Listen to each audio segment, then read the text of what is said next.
Bonjour à tous et bienvenue sur la chaîne Foi Intégrale. Je suis une seconde fois ravi de vous recevoir aujourd'hui. On est très content de ce lancement de chaîne. On a lu vos encouragements et on vous remercie pour ces encouragements qui clairement nous vont droit au cœur. Ça nous fait plaisir d'avoir des retours. On a aussi détecté des incompréhensions, etc. Et ça fera l'objet d'une foire aux questions, d'une FAQ prochainement. Donc voilà, merci pour vos commentaires, on les prend en compte et on y répondra individuellement de notre côté. Je crois qu'aujourd'hui, vous souhaitiez échanger autour d'un commentaire en particulier. Je crois qu'il y a eu une réponse d'un prêtre de la fraternité sacerdotale Saint-Pédis qui ne vous a pas laissé indifférent. Et d'ailleurs, on remercie ce prêtre d'avoir eu du coup le courage de commenter, d'exprimer comment lui voyait les choses. Oui, Qu'est-ce que vous en pensez? J'ai vu que vous aviez justement répondu à ces commentaires-là. C'est mieux effectivement de prendre le temps dans une vidéo de refaire le point un petit peu sur ce qu'il a exprimé. Oui, surtout point que par point, ouais. ça touche à un sujet fondamental. Je pense. Fondamental, oui, c'est ça. oui, et puis c'est vrai. Bon, il y a plusieurs choses. La première chose, c'est que lui-même, concrètement, m'a dit, écoutez, vous présentez mal notre position, c'est pas exactement ce que nous disons.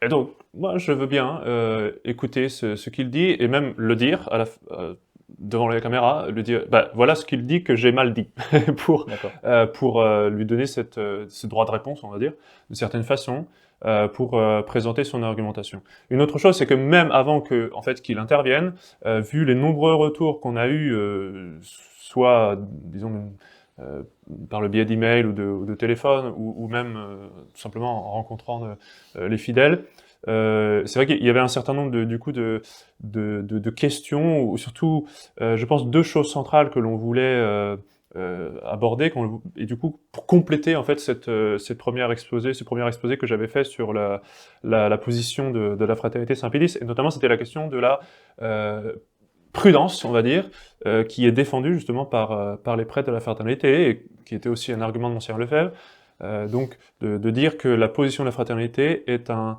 jugement de prudence et non pas une position doctrinale. Donc c'est pour ça que je pense que c'est important de reprendre ça. Ça contribue, et d'ailleurs ce qui est intéressant, c'est que ce prêtre-là a reconnu ça. En fait, il semblait assez content finalement que l'on pousse, disons, la réflexion théologique. Alors tant mieux, parce que dans ce cas-là, on va continuer. Alors on va continuer à pousser cette réflexion théologique et un petit peu articuler les différents aspects. Si vous voulez bien, Monsieur l'abbé, Oui. je vais d'abord un petit peu donner le contexte. Je D'accord. vais vous lire un petit peu ce que ce prêtre a dit. Alors son pseudo c'est Paul Perrault. Et donc Oui, il est resté anonyme. Je sais pas si c'est l'abbé. Est-ce qu'il y a un abbé? J'ai vérifié. Il y a un abbé Paul Perrault à la fraternité. d'accord. Alors, Bon, c'est peut-être pas lui, hein. J'espère qu'il On n'a est pas on est emprunté sur un- le nom de son grand frère pour, Oui, en tout cas, voilà, c'est bon. Disons que pour le moment, c'est effectivement. mais on voit que anonyme. c'est un prêtre. C'est-à-dire la façon dont il exprime ses idées, l'articulation de sa pensée, on voit que c'est quelqu'un qui a une D'accord. formation philosophique théologique. Donc voilà ce qu'il a dit pour introduire et du coup pour donner le contexte. Donc cher Monsieur l'abbé, merci pour votre vidéo. Je suis prêtre de la fraternité sacerdotale Saint-Pédis et je suis désolé de vous dire que votre présentation de la thèse de la fraternité sacerdotale Saint-Pédis au début est fausse. Juste quelques précisions, donc encore et encore, entre parenthèses c'est sans fin on dirait.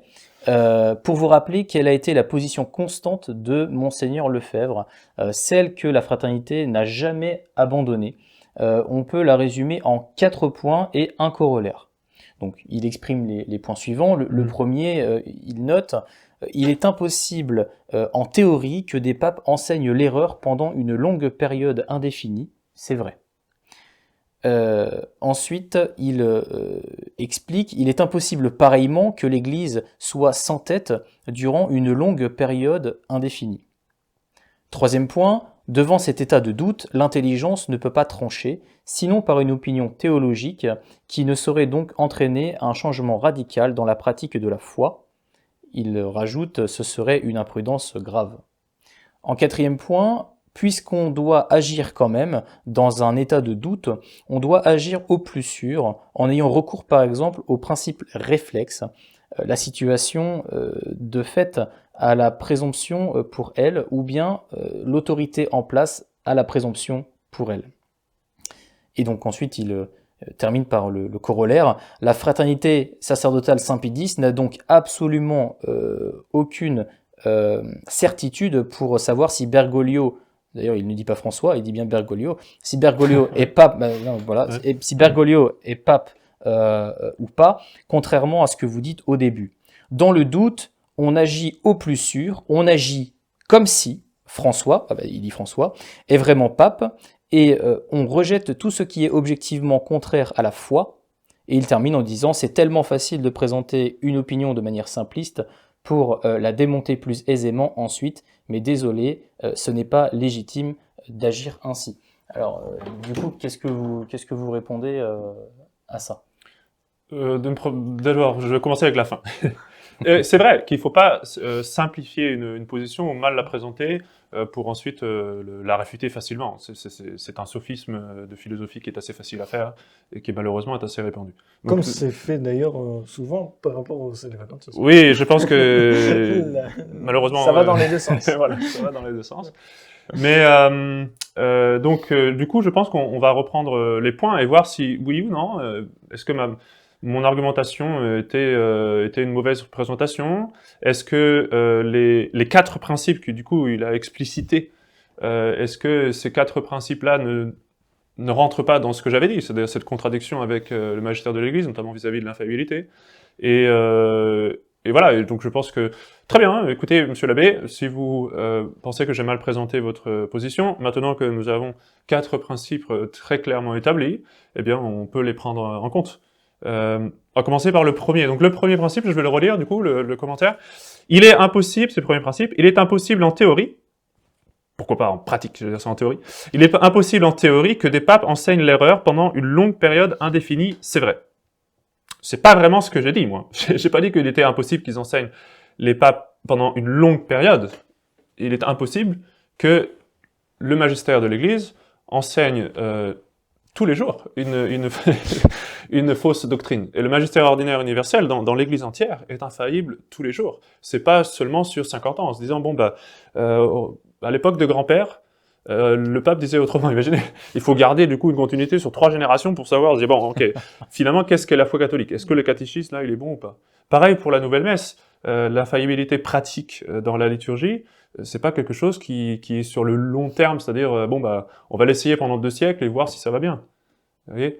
Et ainsi de suite. Donc là, la première réaction assez primaire, c'est de se dire, attendez, ça vient d'où cette idée-là de longue période indéfinie? Oui, parce que si au tout début, les apôtres ont commencé à prêcher, peut-être que les 20 premières années, ils n'étaient pas encore infaillibles, il fallait attendre la 30e année. Enfin, oui, c'est ça. Comment est-ce qu'on sait, et puis quelle durée, surtout? Oui. Quelle durée est-ce qu'il faudrait donner? Quelle est cette longue période indéfinie, effectivement? Est-ce que c'est à partir de 70 ans, de 100 ans? En quoi ça consiste? Oui, en fait, ça a l'air d'être un nouveau concept. En fait, c'est une théorie qui a été concoctée par Hans Kung, qui était un théologien. Entre guillemets, j'ai trop de respect pour ce mot pour le lui appliquer, mais un théologien moderne. En tout cas, c'est ce qu'on dit de lui. Comme quoi, il est théologien. Oui, c'est ça, un théologien à l'époque de sur sa page Wikipédia, c'est ce qui... De Vatican II, oui, tout à fait. Voilà.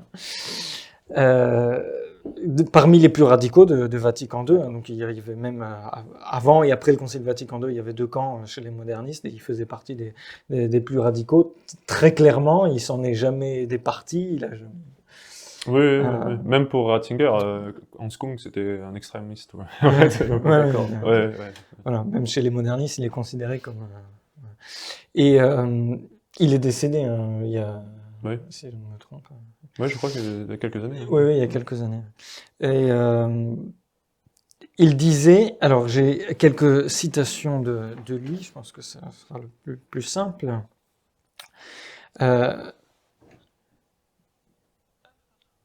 L'infaillibilité, c'est l'impossibilité de se tromper dans ce sens radical. Ça signifie donc un maintien fondamental de l'Église dans la vérité qui n'est pas annulé par des erreurs individuelles. Déjà, c'est une première notion.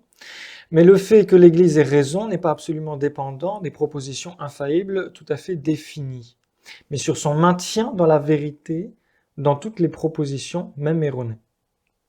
Maintien dans la vérité, même dans les propositions erronées. Voilà. Ouais. Bon, la fraternité n'ira pas jusqu'à dire ça, je pense. Non. Mais en gros, il y a quand même une idée, quoi, sur une trame de fond qui reste dans la vérité. Voilà, c'est ça. Il citait aussi un de ses camarades archimodernistes, Congar, qui a d'ailleurs été dénoncé par Monseigneur Guérard au Saint-Office, avant le Concile Vatican II.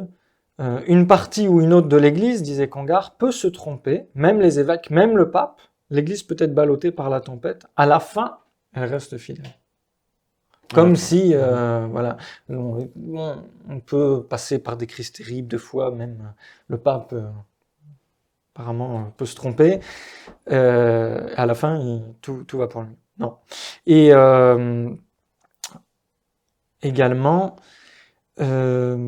toujours Anscombe, où donc, dans ces périodes sombres, était vraiment manifestée l'indéfectibilité de l'Église.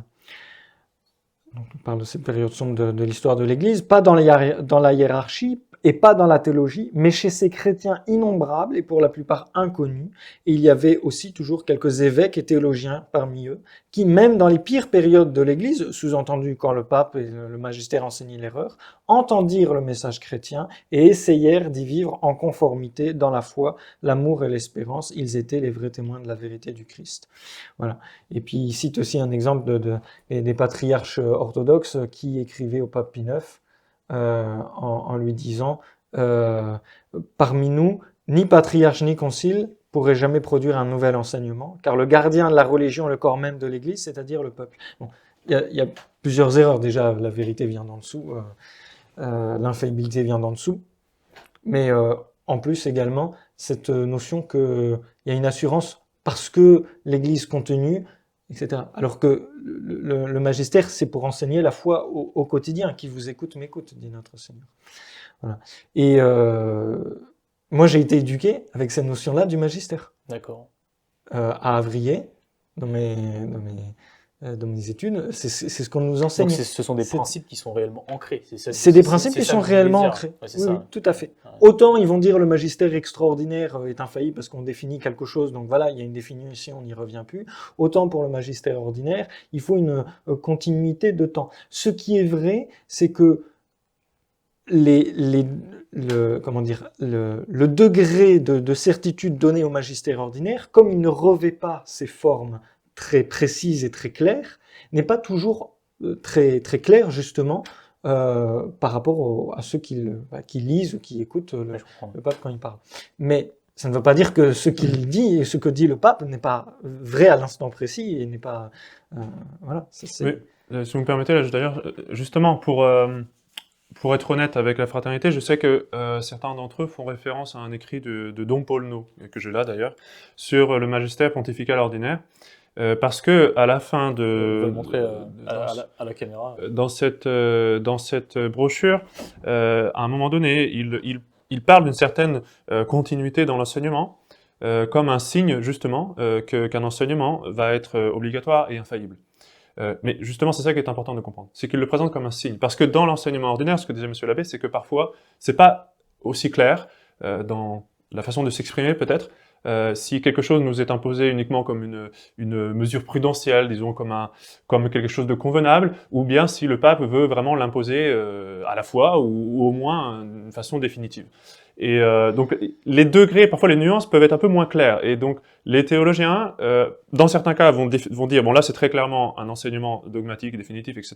Ça a été le cas par exemple de la condamnation de la contraception par le pape Pie XI dans Casti Connubii, ou ça a été le cas de la condamnation du modernisme dans Pascendi. Les théologiens sont très clairs. Okay. Même si c'est une encyclique, il n'y a pas de doute qu'il y a eu là un enseignement infaillible et définitif.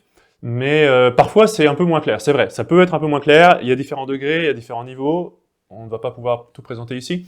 Mais, donc, le Dom Paul No, en parlant du magistère ordinaire du souverain pontife, eh bien, nous dit que quand on voit une continuité, c'est-à-dire une certaine insistance des souverains pontifes qui enseignent quelque chose, alors, voilà, ça va être un signe justement qu'il y a réellement un enseignement non seulement prudentiel, mais même qui va relever de l'infaillibilité.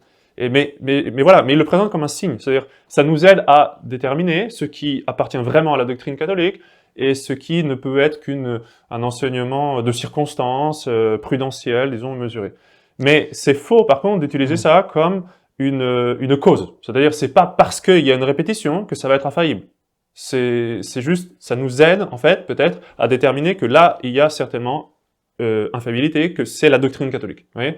Donc, souvent, ce théologien-là est cité à tort et à travers comme une justification de la conduite ou de la théorie, parce que c'est pas seulement une position pratique, en fait. Il y a déjà, évidemment, en fait, toute une théorie, comme je le disais. C'est un enseignement, du coup, qui est donné. Oui, quand il liste les 4 conditions de l'infaillibilité du magistère ordinaire universel ou ordinaire du pape, il rajoute cette condition-là. La continuité. La continuité, qui n'est pas une condition. Qui n'a pas une condition, qui n'a pas lieu d'être. C'est plutôt un signe qui nous aide à discerner qu'il s'agit là d'un enseignement définitif, en fait. Mais c'est pas une condition du point de vue de l'autorité. Vous voyez. C'est pas parce que, mince, je l'ai dit qu'une seule fois, du coup, c'est pas encore infaillible, je vais le dire 3 fois, et puis là, ça va l'être. Mais je comprends, hein, si on vous dit ça depuis que vous êtes à l'école, etc., ça vous semble tellement normal, et puis vous êtes entouré de personnes qui vous disent que c'est ça, etc., tout ça, effectivement, on peut devenir prêtre et se tromper sur ces points-là, parce que, tout simplement, il y en a certainement beaucoup qui n'ont pas forcément été jusqu'à là, en fait. Et c'est pour ça qu'on est là aujourd'hui, c'est pour essayer de déconstruire ce qui est faux en fait à l'égard de la foi et de la doctrine. C'est pas du tout, faut pas du tout voir ça contre les personnes. Au contraire, on fait ça en toute charité. En fait, on demande à chacun justement d'aller voir. C'est-à-dire que là, en fait, l'idée, c'est on fait quelque part un appel pour vous dire allez voir, aller au fond de ce qui est dit et voilà, et se rendre compte qu'effectivement la doctrine a pu glisser à un certain moment et donc il faut revenir aujourd'hui à l'essentiel, quoi. Oui, et notamment pour mettre un nom sur les personnes. Pour mettre un nom sur ces erreurs qui se sont répandues, oui, c'est ça aussi, qui font partie un petit peu de cette formation traditionnaliste répandue dans la plupart des séminaires de la tradition, de la fraternité Saint-Pédis, etc. C'est le chanoine Berthaud qui a accompagné Monseigneur Lefebvre lors du Concile Vatican II, donc, qui était le théologien de Monseigneur Lefebvre au Concile Vatican II, qui parlait de cela à Écône. Et Monseigneur Sonborn a été confronté à ça. D'accord. C'est pour ça, c'est important effectivement de revenir aux sources, parce qu'aujourd'hui même les prêtres de la fraternité Saint-Pédis sont les enfants en fait. Hein. Il y a des générations, il y a des nouvelles générations. C'est important tout simplement de revenir aux sources.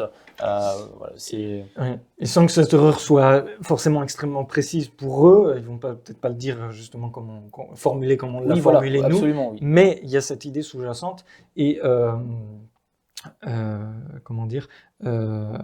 On la retrouve chez Hans Kung. On la retrouve chez Hans Kung, oui. Mais lui, il utilise de l'autre côté, en fait. C'est ça qui est intéressant. C'est que les bonnes périodes, de notre point de vue, seront les mauvaises périodes du point de vue d'Hans Kung. Bah oui, parce qu'à partir du moment où vous dites qu'en fait, il y a des bonnes périodes et des mauvaises périodes, il y a des moments où l'Église, elle est malheureusement, ça va mal, et il y a des moments où ça va bien, quel est le critère? C'est-à-dire, quelle est la bonne période qui permet de juger la mauvaise période? C'est la boussole qu'indique le Sud, en fait, du coup. Oui, ça devient ça. Et donc, c'est le comble, en fait, que finalement, on se retrouve à dire, enfin, je dis on, c'est pas moi, Dieu merci, mais finalement, ces idées-là, on les retrouve, du coup, chez des progressistes hérétiques les plus explicites, là, en l'occurrence Hans Kung, qui pourtant ne partagent pas du tout cet attachement à la messe traditionnelle et à la doctrine traditionnelle de l'Église. Mais finalement, il y a ce point de rencontre-là, du fait que les deux trouvent que dans l'histoire de l'Église, il y a des bonnes périodes et de mauvaises périodes. Oui. Et à partir du moment où vous admettez ce principe-là, du coup, ça devient relatif à votre choix, on va dire, entre ce qui constitue une bonne période et ce qui constitue une mauvaise période. Alors, est-ce qu'on peut aller plus loin dans le texte des choses qui vous ont marqué, justement, dans le commentaire, vous voulez dire ? Dans ce commentaire ? Oui, on peut continuer. Sur la position prudentielle. Attendez, d'abord, numéro 2.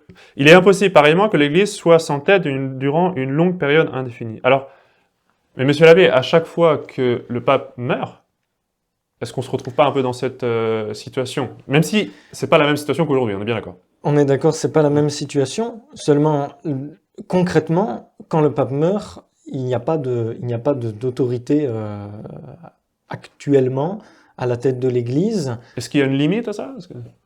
Je vois pas pourquoi, dans le sens où les conclaves vont durer plus ou moins longtemps, ont tardé plus ou moins longtemps avant l'élection d'un pape. Le plus long qu'il y a eu, on le dit couramment, c'est 4 ans entre la mort d'un pape et l'élection du suivant.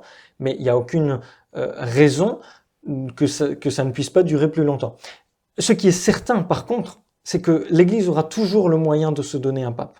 Parce que ça fait partie, effectivement, de l'essence de la constitution de l'Église, que de l'indéfectibilité de l'Église. Le Concile Vatican II, le Vatican I, pardon, l'affirme. Donc le Concile du Vatican. Le Concile du Vatican l'affirme très clairement. Il y aura toujours des successeurs sur le trône de Pierre. Donc ça, c'est un dogme de foi. Et donc il y a une partie qui semble vraie. Oui, mais attention, il y aura toujours des successeurs de Pierre, pas actuellement, puisque à chaque interrègne, il n'y a pas de successeur. L'Église aura toujours les moyens de se donner un pape. C'est-à-dire cette présence de notre Seigneur Jésus-Christ, parce que c'est bien une présence de notre Seigneur Jésus-Christ à la tête de l'Église, sur le pouvoir de juridiction, elle se perpétuera tout le temps.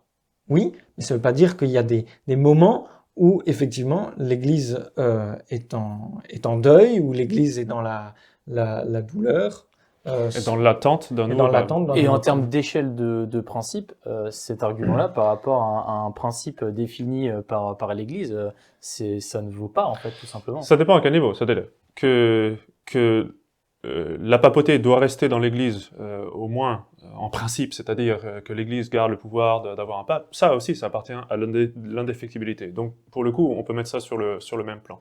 Par contre, l'application qui en est faite, là, oui, c'est exagéré. D'autant plus que l'argumentation, concrètement, c'est, bon, il faut qu'il y ait un pape, donc Bergoglio est le pape. Mais en fait, c'est un pape qui n'enseigne pas la foi, c'est un pape qui ne donne pas de bonne doctrine, c'est un pape... En fait, c'est un pape qui sert à rien. Oui, on peut... c'est un pape qui fait pas du tout le pape. Non seulement qui sert à rien, mais même pire, parce que qui sert à rien, à la limite, il irait pas à l'encontre, mais qui va à l'encontre même des principes de la foi. Alors, du coup, c'est comme l'indéfectibilité de l'Église demande à ce qu'on ait ce destructeur à la tête de l'Église. Non, désolé, ça ne fonctionne pas. Oui, on pourrait redire l'adage philosophique contra factum non fit argumentum, contre les faits.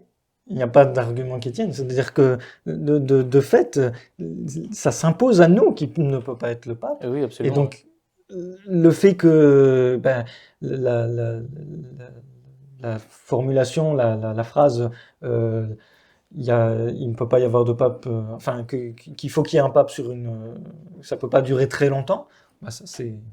Mais même la notion d'antipape, parfois on l'entend dans nos milieux, elle est fausse en fait, parce que les antipapes pouvaient très bien être catholiques, c'est juste que c'était parce qu'ils n'étaient pas vraiment papes, parce qu'il y avait un défaut ça concerne le processus canonique, tout ça. Mais concerne l'élection. C'est ça, on n'est pas du tout face à même à un antipape, il y a même un on est face à un imposteur, il y a des imposteurs en fait. Il y a même un antipape qui est devenu un saint, vous savez ça? Ben oui, mais voilà, c'est pour ça, c'est important pour moi, parce que vraiment il est possible qu'il y ait des antipapes, au ciel, du coup, voilà. Si un antipape saint, c'est plus clair. Donc, attention à cette terminologie. Bon, c'était pas en tant qu'antipape, peut-être. Oui, voilà, c'est ça. Pas en tant qu'antipape. C'est après avoir regretté ce qu'il avait fait. Oui, c'est ça, absolument. Comme quoi, la miséricorde du bon Dieu est infinie, quoi. Oui, bon, je ferme la parenthèse. Oui, tout à fait. Donc ça, c'était le deuxième principe. Mais voilà, il y a quand même un point qui est vrai, c'est-à-dire il y a une certaine indéfectibilité de l'Église à pouvoir se procurer un pape. Et là, bon, là, c'est la question de la thèse. On en parlera dans une autre instruction. Alors, troisième point. Là, on rentre vraiment dans la question de la prudence. Alors, devant cet état de doute, parce que là, soi-disant, donc on a deux principes qu'on n'arrive pas à réconcilier. Devant cet état de doute, l'intelligence ne peut pas trancher, sinon par une opinion théologique. Donc tout ce que j'avais dit là sur l'infaillibilité de l'Église, c'était des opinions théologiques, soi-disant, qui ne saurait donc entraîner un changement radical dans la pratique de la foi. Parce que la fraternité n'a pas fait de changement radical dans la pratique de la foi. Ouais, ce serait une imprudence grave. Donc concrètement, si on disait que Bergoglio n'était pas pape, alors du coup ça changerait radicalement tout ce qu'on ferait. Bah, en fait, ils font déjà ça, non? Bon. Et ce serait une imprudence grave. Donc là, évidemment, il y a beaucoup de choses, de notions qui viennent en jeu. La question de prudence dans un doute. Alors, c'est vrai que parfois, il peut y avoir des situations où on n'arrive pas à résoudre un doute. Bon, il y a plusieurs principes qui sont en jeu. Première chose, quand on est dans le doute, s'il s'agit d'une question importante au salut, et c'est le cas là, l'identité du souverain pontife, c'est une question qui est importante au salut, hein, c'est Boniface VIII qui l'enseignait. Du coup, on doit absolument résoudre ce doute autant que possible. Si on ne peut pas le résoudre, c'est vrai que du coup, on a recours à des principes réflexes. C'est-à-dire, bon, tant que j'ai pas la preuve du contraire, par exemple, alors je vais considérer que un tel est vraiment le pape. Je vais pas remettre en cause la papauté juste parce que monsieur un tel m'a dit que vous savez que dans le conclave, il y a eu des magouilles. Non, là, c'est pas suffisant. Par exemple, la question de la fumée. Je sais que c'est très populaire dans le milieu tradit. Il y a effectivement des choses très bizarres qui se sont produites dans le conclave qui a élu Jean XXIII. Mais s'il y avait eu que ça, franchement, ce serait pas un argument. Parce qu'il s'est passé une chose semblable au conclave qui a élu Pie XII. Et alors, personne ne remet en cause la papauté de Pie XII. Et pourtant, il y a eu le même problème de fumée blanche. Oui, il y a des théories autour du cardinal Siri, etc. On sort le... Oui, l'élection de Jean XXIII. La fumée. L'élection de Jean XXIII. Mais bon, si ça avait été la seule chose, ce serait pas suffisant. Je veux dire, on peut pas, juste avec un petit doute comme ça qui est insignifiant, effectivement remettre en cause la papauté, etc. Et c'est pour ça qu'on revient à des points de doctrine à chaque fois, et c'est pas parce qu'on c'est parce que c'est important, et là c'est intangible quelque part, on n'est pas dans des on-dit. C'est pour ça qu'effectivement on se concentre principalement sur le magistère et sur la doctrine. Des choses qui ne sont pas des opinions. Oui, c'est ça, absolument. Voilà, c'est pas des oui-dire, c'est pas des opinions. Oui, voilà, absolument. Voilà. Oui. Et même si c'était prouvé, enfin en quelque sorte, même si certaines personnes étaient convaincues qu'il y avait un problème au niveau de l'élection, canoniquement même, la question ne se pose pas. Oui. Sans entrer dans les détails. Oui. Il y a des principes réflexes là aussi. Voilà. Si toute l'Église aurait accepté l'élection, c'est terminé. On ne peut pas revenir en arrière. Ça, c'est tout à fait. C'est l'accord des cardinaux, l'acceptation de l'élu, etc., qui fait que. Mais bon, Vatican II, c'était pas le début, c'était la fin, et donc déjà les mentalités avaient changé même au sein de l'Église, donc les erreurs, etc., étaient bien ancrées. Donc ça se comprend bien le pourquoi on n'arrive pas aujourd'hui à voir clair dans tout ça. Alors en général, un principe réflexe, c'est par rapport à une situation sur la question de l'obéissance, c'est que le bénéfice du doute est donné à l'autorité quand même. Il le dit d'ailleurs, en fait. Enfin, oui. Il le dit sans le dire, parce que... Oui. Il dit, on fait comme si... Oui, c'est ça, c'est le comme si, oui. François est pape. Oui. Est-ce que vraiment on fait comme si François est pape? Quand on monte tout un apostolat parallèle, des séminaires, quand on se passe pendant des années de la juridiction qui vient de Rome, on fait pas comme si François... Et comme si, il le met entre guillemets, en plus. Bon. Oui, mais en réalité, il y a des conséquences pratiques qui en découlent. Et j'avoue que j'étais un peu surpris qu'ils le disent aussi ouvertement, que la fraternité, finalement, est dans le doute quant à la papauté de Bergoglio. Alors c'est pour ça aussi que j'avais dit au début de ma vidéo, de toute façon, que c'était difficile de dire précisément quelle est la position de la fraternité, parce qu'il y a des prêtres qui disent un peu tout et son contraire. D'ailleurs, je crois qu'il y a... Pour être tout à fait transparent, on en parlait juste avant, vous disiez que vous aviez vous avez eu des contacts avec des prêtres de la fraternité Saint-Pie X qui vous ont choqué, et qui montrent bien qu'effectivement il y a doute, il y a du flou en interne, mais en façade on montre une il y a un prêtre qui effectivement avec lequel je discutais, j'étais encore séminariste à l'époque, mais pour se défendre, m'a affirmé le magistère ordinaire du pape n'est pas défini. Que le magistère ordinaire du pape soit infaillible, cela n'est pas défini.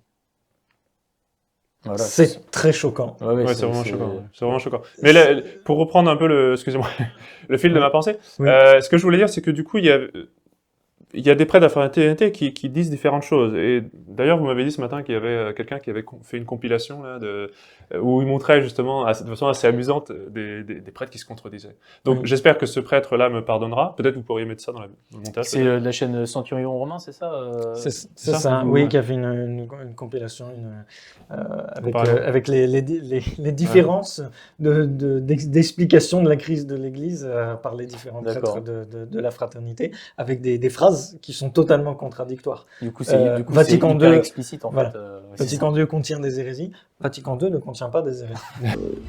Il se trouve que c'est un mal moindre d'assumer la situation d'un pape, disons-le, allons jusque-là, évidemment, allons jusque-là éventuellement, hein, d'un pape qui serait Favens Sérésim, du moment que l'on peut lui résister. Mais ce que je dis, c'est qu'en tout cas, à Vatican II, il n'y a eu aucune hérésie. Ça, vous pouvez aller dans les textes. Personnellement, je les ai lus, ces textes. Et je crois savoir faire la critique. Mais il n'y a pas d'hérésie. Au sens strict, il n'y a pas d'hérésie. Mais je me permets une remarque. Hein. La théologie, il faut la laisser aux théologiens. Aujourd'hui, n'oublions pas deux choses. Hein. La nouvelle hérésie du modernisme de Vatican II, est beaucoup plus subtile que les anciennes. Hein. C'est Saint-Pédis qui le dit dans Pascendi, c'est très clair. Si vous prenez par exemple Vatican II, le Concile Vatican II n'a prononcé aucune hérésie. Ça, c'est certain. Il n'a prononcé aucune hérésie. Ça... Et d'autre part, nous sommes bien obligés de constater que celui qui incarne la papauté actuellement propage l'erreur et encourage l'hérésie. Oui, mais c'est pour ça. On comprend que les gens soient perdus. Hein. C'est qu'en fait, en coupant, je pense, entre la théorie et la pratique, puisque c'est à ça en fait qu'ils en viennent, on est obligé de prendre une position pratique et de ne pas dire qu'il n'est pas pape. Eh bien, on en revient forcément à essayer de s'appuyer sur un principe ou l'autre, parce que forcément, on est obligé d'appuyer sa position pratique sur quelque chose d'intellectuel et de raisonner, de fonder. Et en plus, il s'appuie sur un fondement qui est Monseigneur Lefebvre, qui a dit tout et son contraire, donc c'est compliqué. Aussi dans la question de la personne. On y reviendra après, la question de Monseigneur Lefebvre. Et donc, en tous les cas, j'espère que ce prêtre me pardonnera là, soi-disant d'avoir mal représenté la position de la fraternité. J'étais assez étonné qu'ils disent que la fraternité est dans le doute quant à la papauté de Bergoglio, aujourd'hui, ou des autres avant lui, parce que je me suis dit, mais imaginez-vous, du coup, là c'est vraiment une question de prudence. Si vraiment vous êtes dans le doute, si vous avez un doute insoluble, comment expliquez-vous que vous ayez des prêtres qui ont été ordonnés dans le nouveau rite, que vous avez fait consacrer des huiles saintes par un évêque qui a été consacré dans le nouveau rite? Parce que si vraiment il y a un doute quant à la papauté, il y a un doute aussi vis-à-vis de ces rites. Sans mauvais jeu de mots, c'est jouer avec le feu. Hein. C'est jouer avec le feu. Les nouveaux sacrements n'ont aucune garantie du coup, ou alors seulement l'opinion privée. Il me fait le reproche de m'appuyer sur des opinions privées. Si vous avez un doute quant à la papauté des papes de Vatican II, quelle assurance avez-vous de la validité des nouveaux sacrements? Et non seulement ça, mais en plus il y a des arguments qui vont plutôt dans l'autre sens, et on en reviendra une autre fois.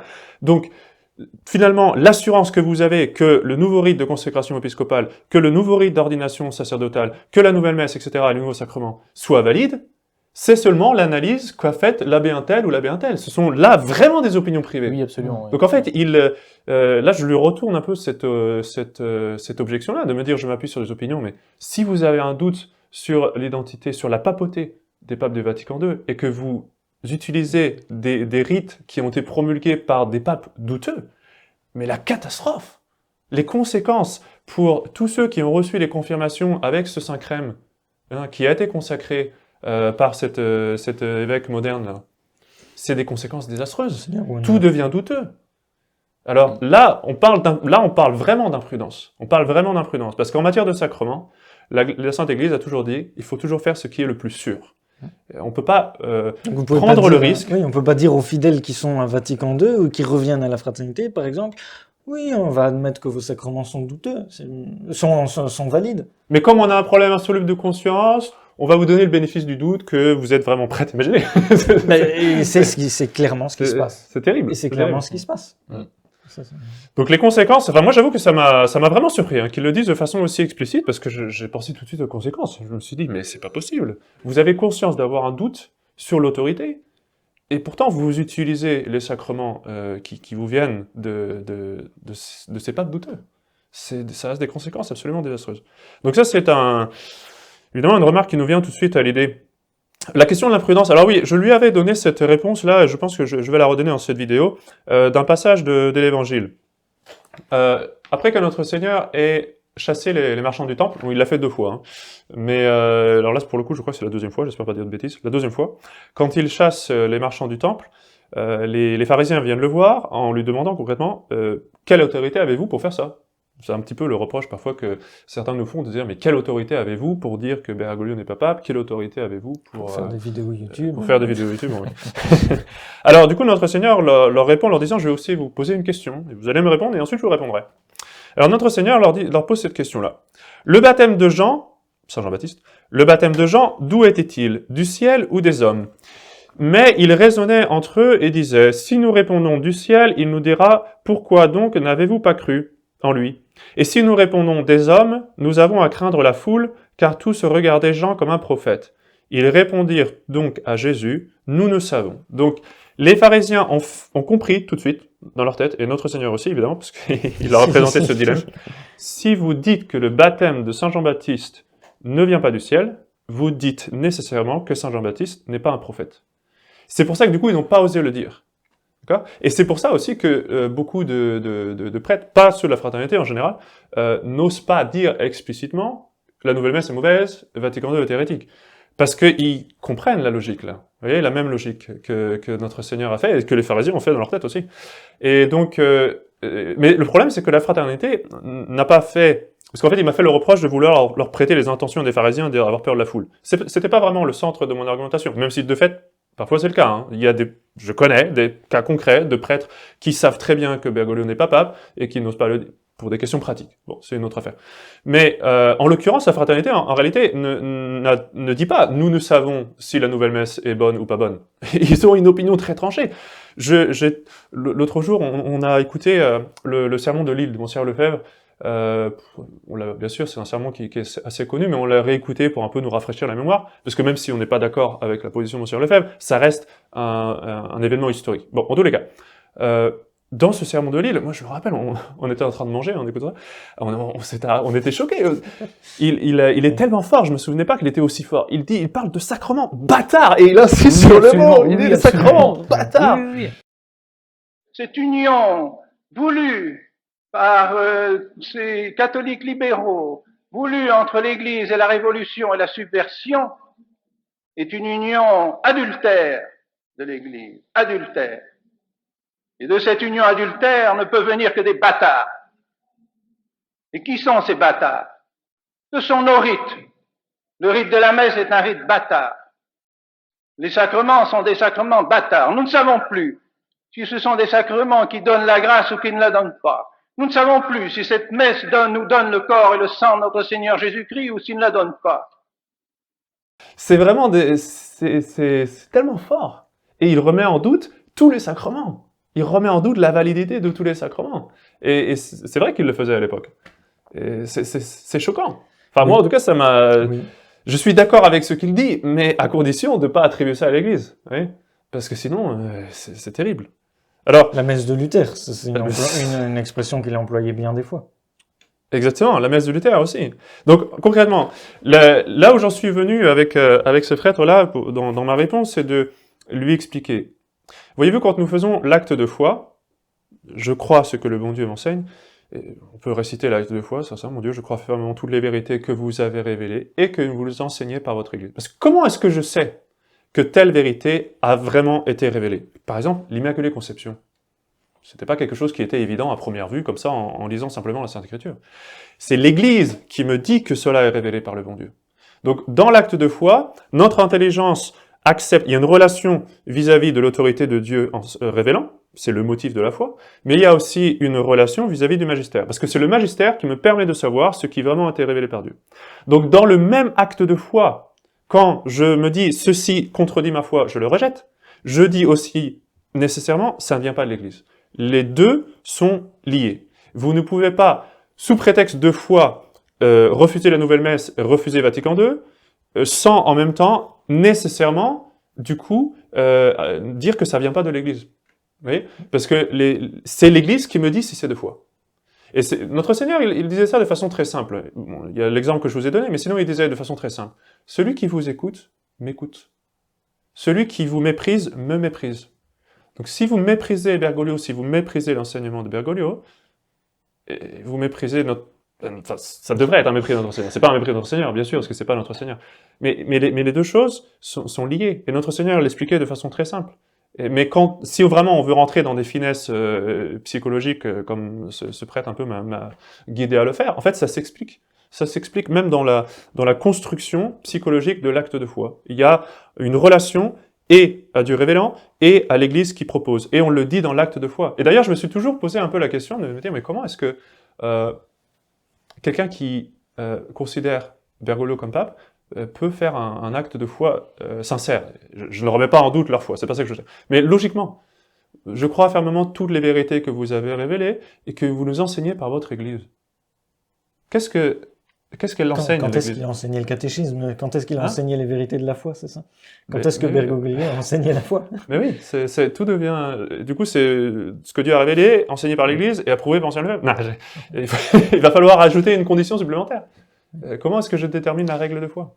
Oui. C'est ça. C'est une position protestante, en fait. Oui, on clairement. ne peut plus tenir l'adage Rome a parlé, la cause est finie. Mais on voit d'ailleurs que moi ça me fait le côté Bergoglio et après il dit François, en fait, ils savent même pas comment définir. Et c'est fou d'inscrire sa foi. Parce que lui-même le dit, c'est douteux. Ouais, c'est ça. Inscrire sa foi sur le doute, c'est. Ouais, c'est assez impressionnant. Alors, quatrième principe, pour être sûr d'avoir tout dit, je veux pas être malhonnête et cacher les principes énoncés. Puisqu'on doit agir quand même dans un état de doute, on doit agir au plus sûr, en ayant recours, par exemple, au principe réflexe, la situation de fait à la présomption pour elle, ou bien l'autorité en place à la présomption pour elle. Bon, on a déjà un petit peu parlé de ça, c'est le bénéfice du doute donné à l'autorité. Le corollaire, c'est que justement, on fait comme si François est vraiment pape, on rejette tout ce qui est objectivement contraire à la foi. Voilà, alors, le problème, c'est que ils ont déjà fait le choix de refuser la nouvelle messe, de refuser Vatican II. Et là, en l'occurrence, moi je pourrais leur dire la même chose. Est-ce que c'est uniquement des opinions théologiques que la nouvelle messe est mauvaise? Est-ce que c'est juste parce qu'il y a le père Guérard Deslauriers qui a écrit le bref examen critique, ou d'autres études sur la nouvelle messe? Ça devient une forme de préférence, mais du coup qui implicitement commence à accepter la nouvelle messe, en fait, si ça n'est qu'une opinion théologique. Ben c'est ça. Est-ce que là aussi, ce ne serait qu'une opinion théologique? La réponse est non, bien sûr que non. Bien sûr que ce n'est pas une opinion théologique. C'est notre foi qui nous demande de rejeter Vatican II. Eh bien, c'est dans ce même rejet, on rejette non seulement ce qui nous est enseigné comme n'étant pas révélé par Dieu, mais également nécessairement comme n'étant pas proposé par l'Église. Les deux vont nécessairement ensemble parce que c'est l'Église qui me dit ce qui est révélé. Donc c'est voilà. J'espère que le fait d'avoir découpé un peu disons la psychologie de l'acte de foi permettra à ce prêtre-là de bien voir, ah oui, en fait, les deux sont inclus. Et c'est ce que notre Seigneur voulait dire de façon très simple. Si vous refusez le baptême de Jean, vous refusez Jean, en fait. Vous reconnaissez. Et c'est du bon sens. Imaginez, si quelqu'un avait dit à l'époque, oui, mais en fait, notre Seigneur, c'est vraiment le Messie. Ah, par contre, l'écoutez pas, tout ce qu'il dit, c'est faux. Est-ce que vraiment c'est le Messie, là? Si vous dites Saint Jean-Baptiste, c'est vraiment un prophète, il n'y a pas de problème. Par contre, surtout, vous n'allez pas recevoir son baptême. Ça, c'est une invention humaine, ça vaut rien. C'est le baptême de Luther. Est-ce que c'est vraiment un prophète? Oui. Moi, je reviendrai bien sur un petit mot qu'a dit, qu'a dit ce prêtre, je crois, en début. Juste avant, c'était la position constante. Voilà. Pour vous rappeler quelle a été la position constante de Monseigneur Lefebvre, celle que la fraternité n'a jamais abandonnée. Alors, je pense qu'on ne peut pas dire que Monseigneur Lefebvre a adopté une position constante par rapport à ça, étant donné tous les actes qu'il a posés. Parce que justement, même si on se place au point de vue purement pratique, les actes qu'il a posés sont totalement contradictoires. Ça va dans les deux sens. Et en plus, ça va dans les deux sens. Et en plus, au niveau théorique, il a dit une chose et son contraire. Oui, parce qu'il ne reconnaissait pas l'excommunication suite à ses consécrations épiscopales. Et après, ils disent unam sancta, mais en fait, du coup, ils pensaient plutôt duplicem parce qu'ils parlent d'église conciliaire et de l'église catholique. C'est bien qu'il y en a deux. Après, il nous dit qu'il n'y a qu'une seule église. Il y a la fameuse interview avec Monsieur l'abbé Guépin qu'on va vous mettre maintenant. Certains étaient choqués par cette chose-là, mais disant mais non, ça vient pas du pape, c'est le sosie de Paul VI. Oui. Et donc un jour, à l'occasion d'un voyage, je me souviens, je conduisais Monseigneur Lefebvre, c'était un 8 décembre, pour l'ordination au diaconat de l'abbé Schmidberger. Et je lui dis, Monseigneur, mais qu'est-ce que c'est que cette histoire de sosie de Paul VI? Monseigneur me répond, indigné, pas contre moi, mais contre ceux qui racontaient ces calembredaines. Il n'y a pas de sosie de Paul VI. Paul VI est le responsable des maux dont nous souffrons aujourd'hui dans l'Église. Il a œuvré à la destruction du Saint-Sacrifice de la messe. D'ailleurs, il n'est pas pape, sikh. Ça, c'est des propos que je ne veux pas oublier. J'ai encore l'intonation de la voix de Monseigneur dans la tête. C'était considérable. D'ailleurs, il n'est pas pape. Oui. Et j'étais en plein accord avec lui, bien sûr. Ça va de soi. Et tout heureux de l'entendre dire ce propos vraiment clair, net, carré. Il n'y avait plus à discuter. Et au retour à Écoune, j'en ai parlé à mes confrères. Un bon nombre opinaient du bonnet. Ils étaient tout à fait d'accord.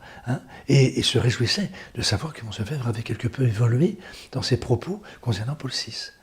Mais c'était l'époque où il en parlait publiquement, à l'occasion de réunions, d'associations Saint-Pie V, que sais-je. Mais il ne tenait pas ce propos-là. Il disait... Peut-être Paul VI, un jour on apprendra qu'il est franc-maçon et tout. Il y a beaucoup de choses, de points d'interrogation que l'on peut lever. Voilà. Mais il ne parlait pas. D'ailleurs, il n'est pas pape. Et ça, il ne le redisait pas. Et je lui ai demandé en voiture, on était tous les deux, Monseigneur, mais pourquoi ne parlez-vous pas publiquement des propos que vous m'avez tenus concernant donc, Paul VI, qui n'est pas pape? Ah, comprenez, c'est délicat, je ne peux pas en parler publiquement, beaucoup de gens ne sont pas prêts à entendre cette vérité, ils seraient choqués, alors je préfère l'éviter. Voilà. Et ça, c'est un des grands drames d'Écoune, c'est que Monseigneur Lefebvre faisait un petit peu de diplomatie en matière doctrinale.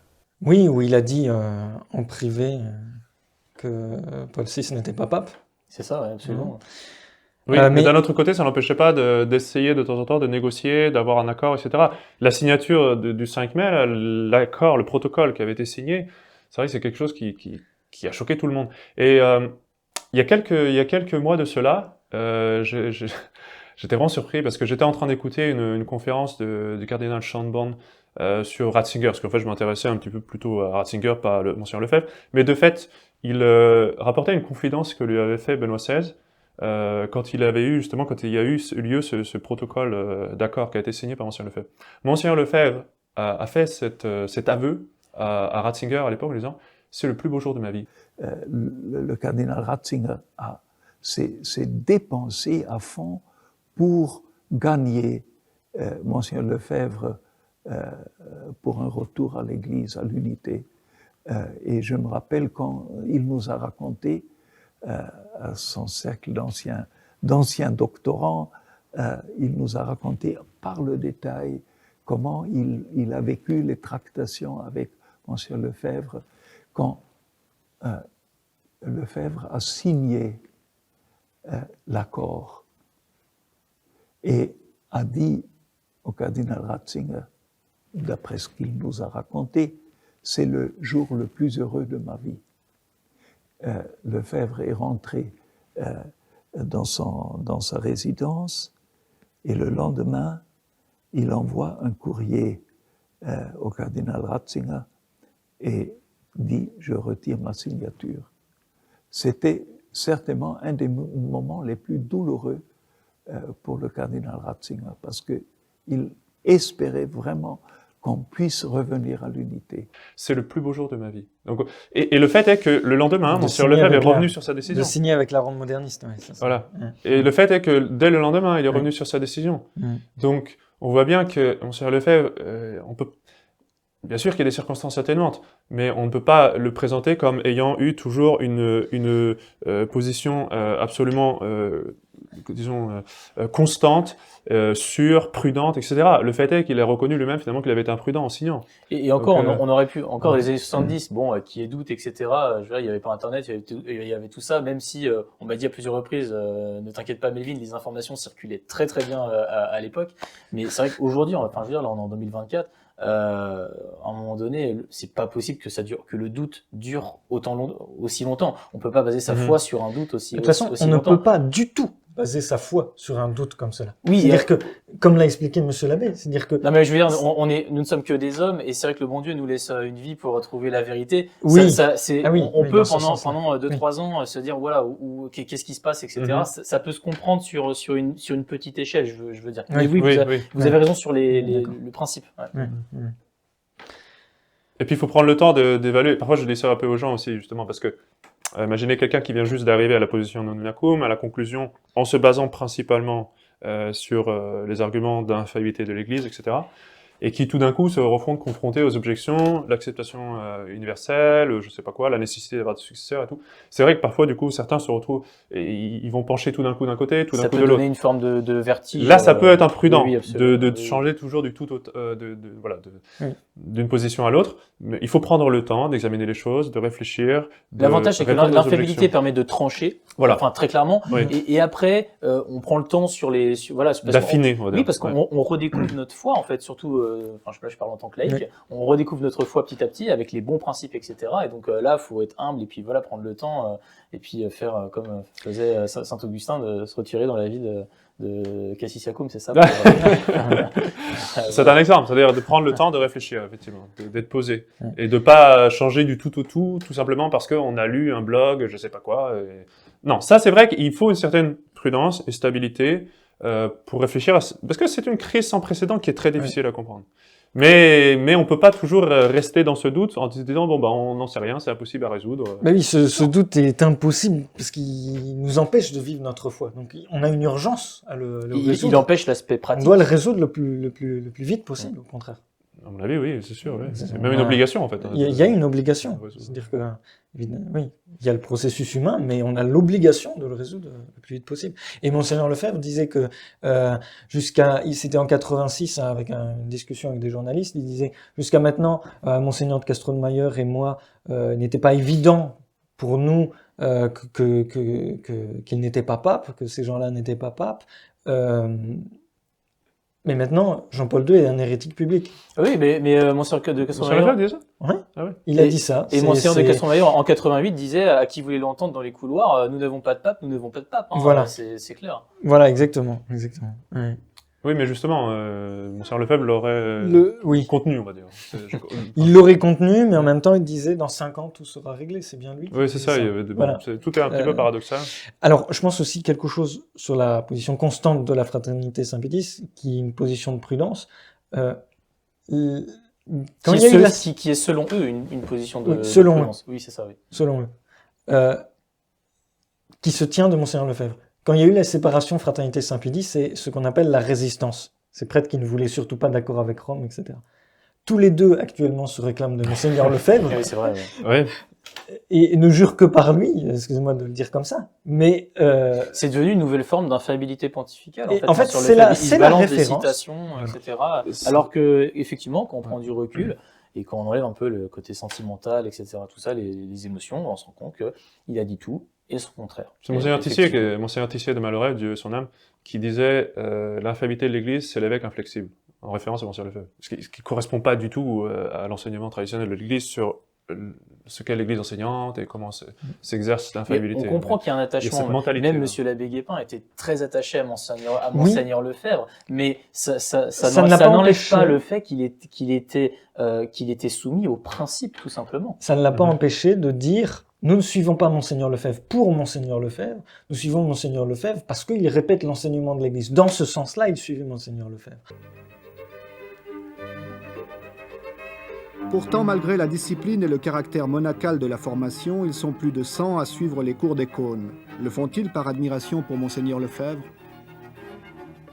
Je ne suis pas attaché à Monseigneur Lefebvre parce que c'est Monseigneur Lefebvre, mais je suis attaché à Monseigneur Lefebvre parce qu'il défend la foi catholique. On ne fait pas du tout un culte de personne, on n'est pas Monseigneur Lefebvre, on ne le considère pas comme une idole, loin de nous de pareils sentiments.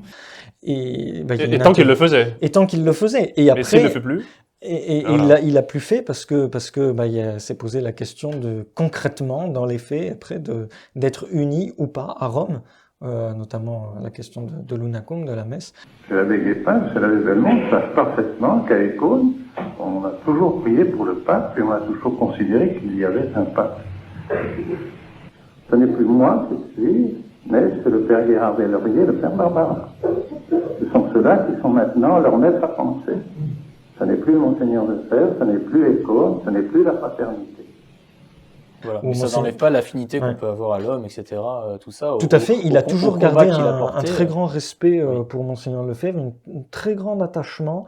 C'est vrai qu'il y avait toute cette éducation française catholique qui a quand même fait de Monseigneur Lefebvre un sauveur d'âme, enfin un point de repère pour de nombreuses personnes en perdition.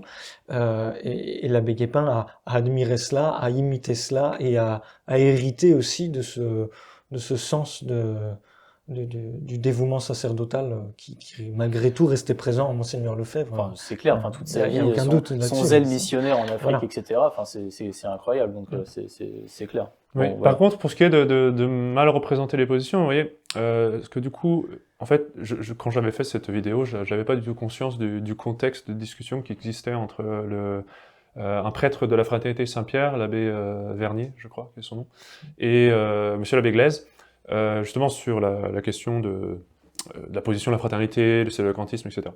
Et j'ai vu l'abbé Glaise répéter disons, des paroles de Monseigneur Lefebvre, notamment des extraits d'une lettre de Monseigneur Lefebvre au père Gérard Deslauriers, justement, où il manifestait qu'il n'avait pas la preuve de la déchéance juridique de Paul VI, et maintenant on appliquerait ça à Bergoglio, alors que justement, le père Gérard disait qu'il ne s'agissait pas de ça.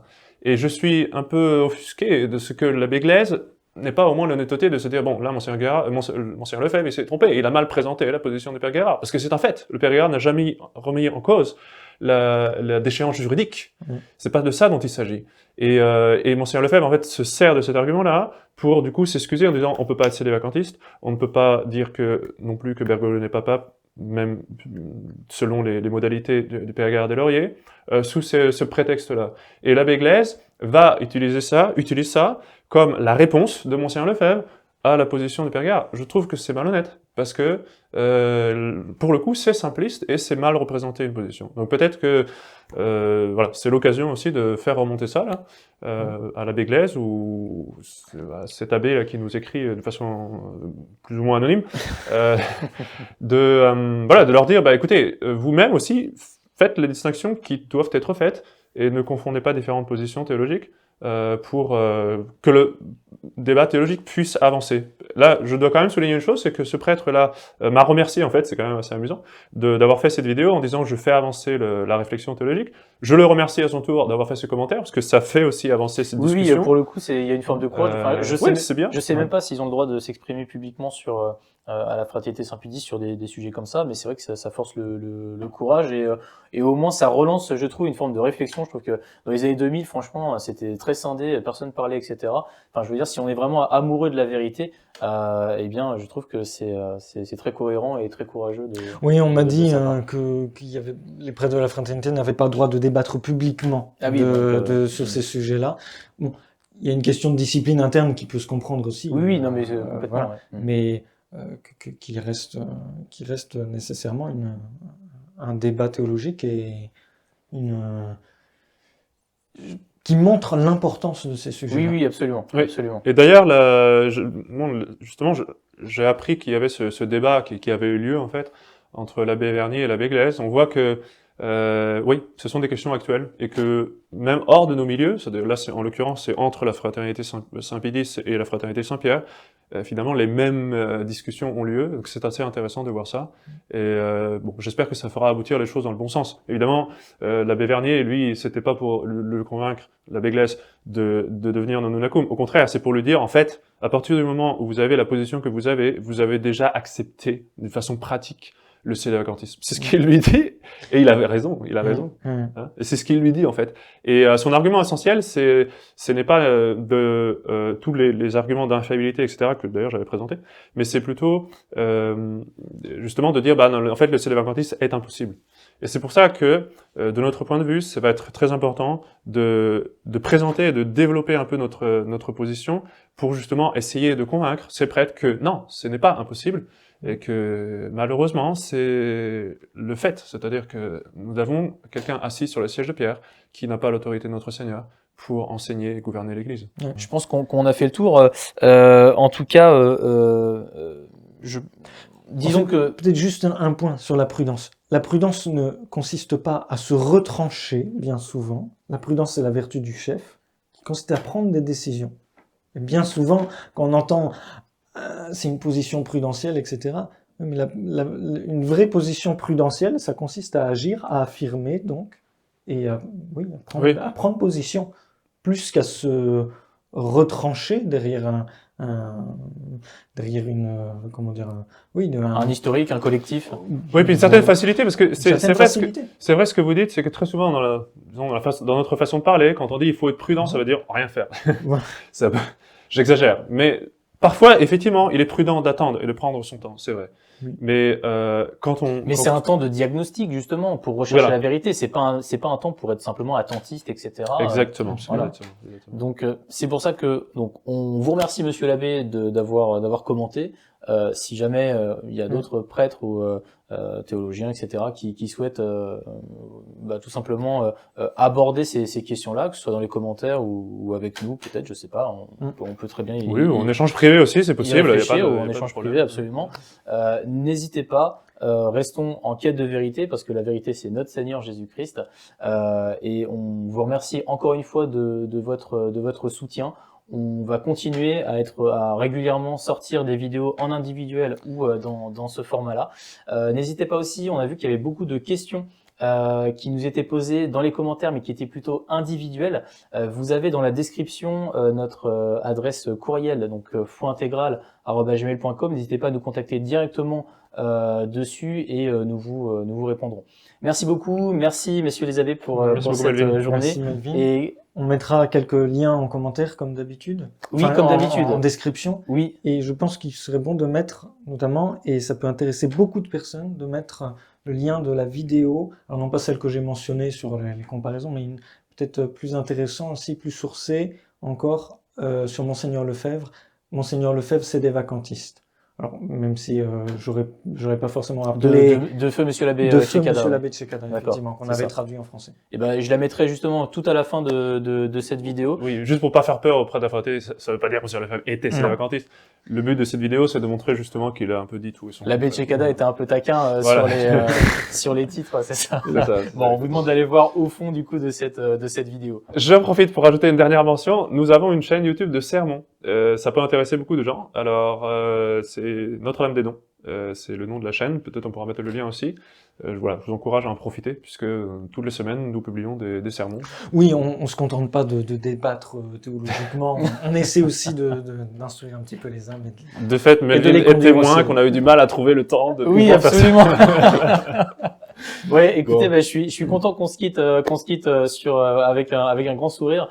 Je vous souhaite en tout cas bon courage pour la suite. N'hésitez pas à aimer cette vidéo. Vous savez que c'est important pour référencer la vidéo et pour la suite. N'hésitez pas à commenter. On va suivre vos commentaires et du coup, on n'a plus qu'à vous dire que Dieu vous garde. Merci beaucoup.